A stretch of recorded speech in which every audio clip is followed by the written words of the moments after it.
So starting with this number, the range of numbers, $2.3 to $5.0 billion per year in the United States, if you look at the labor force, and the labor force consists of people that are working or are unemployed and looking for work. Okay? The official labor force doesn't count those people that are unemployed and not looking for work. But if you take the GDP in the United States and divide it by the labor force, you find that the average worker in our economy contributes basically $93,000 per year to American GDP. Some of us maybe less than that, some of us more than that.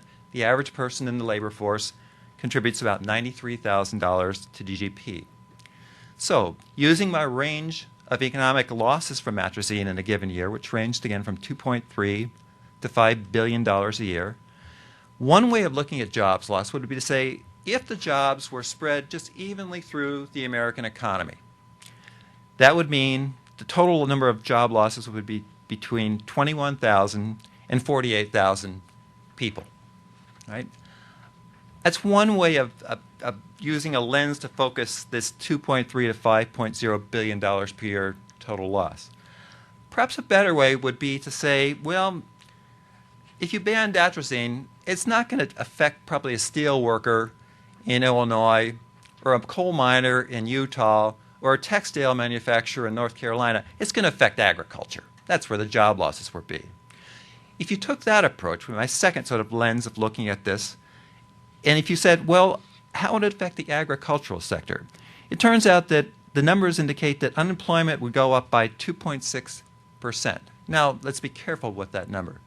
Right? Unemployment in that sector right now is about 12. Right? I'm not talking about 2.6 of 12, 2.6% of 12. I'm talking about going from 12 to 14.6. 12 plus 2.6 or 14.6. So an increase in the unemployment rate by 2.6. Okay? Pretty large number. I use the word devastating to describe the effect of an atrazine ban at the beginning of my remarks. A third way to look at this, instead of assuming that the job losses would be homogeneously distributed through the American economy, assuming that they'd be concentrated in agriculture, but really concentrated in the corn sector of agriculture, right? The third way of looking at this is, what if all the job losses, were focused on that subsection of agriculture called corn or the corn economy? Turns out there that unemployment rate would increase by between 10.9 and 25% in that sector. And that's why I use a word devastating.